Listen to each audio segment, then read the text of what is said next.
Working with my father, it's good and bad. Presents lots of different opportunities. I feel a bit like I get asked that question a bit. It's a bit like the after-match function when you're captain in a footy team. You have to say nice things about the enemy. But no, it's not like that. I think exactly the same problems I had working with my father. I've got some empathy with it. I think the older generation gets a bit more stuck in its ways.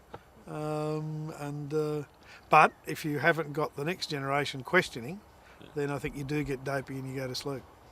Yeah, one of the reasons we're still here after 151 years is probably that my great-grandfather selected one of the best bits of dirt in the valley. And at the end of the day, you want to make great wine, you've got to have the right country to grow the grapes on it.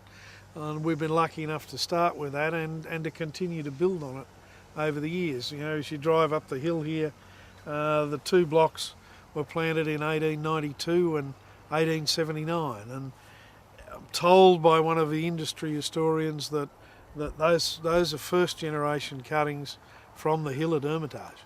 Now the French haven't got them anymore. They're all on Californian rootstock and they taste like Coca-Cola.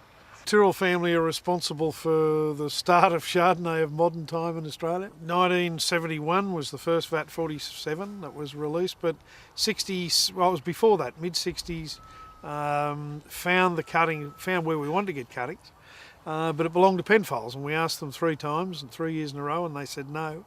So the third time we snuck in and nicked them. And I just found out the other day that the Drayton family actually had planted Chardonnay 2 years before us. And I'm buggered if I know why we didn't get them from them. And ironically, we now own that vineyard. Penfold sold it to us. Yeah, wine I've got here, some VAT 9 of 1998. Hunter Shiraz, based on the old vineyard on this red hill where we're standing now. And these are, it's like the Semillon. These are not like other wines in this country. This is not part of the generalisation of Australian wine. The Hunter's one of those, the great area because we are unique and different, and we're lighter to medium bodied, and we're spicy and we're savoury, and the wines are based on acid rather than tannin, and they live. Semillon's the white variety that we do in the Hunter that nobody else in the world can do as well. And about 20 odd years ago, I suddenly realised that we had the opportunity to work with something that was totally unique. And not a lot of people anywhere in the world get that opportunity. And so I went out of the way to get hold of the best vineyards I could. There are six great Semillon vineyards in the valley, and I've got 5 of them now. And what's the 6th? Lovedale. And McWilliams probably won't sell it to me as yet. But I did talk to Don McWilliam about if McWilliams ever sold up, would he let me buy Lovedale separately, and that I would keep him in good drinking for the rest of his life. And he thought that was a pretty good idea. But I, a few years ago here at dinner with the Hunter Valley Wine Show, and Jancis Robinson was the special guest judge, and she said to me, "Is Semillon still the passion for Semillon here that there always was?" And I said, "It's never been a passion; it's been a bloody obsession." The Semillon and Seafood Festival that was held here last weekend was a brainchild of ours and a member of our staff, Arthur Wallen. Which was to promote the 2 things that fit so well in this area, which is Semillon and pretty much any form of seafood. So we had about 40 local wineries, whole heap of local restaurants, general tasting, masterclasses, cooking schools, you name it, we had it.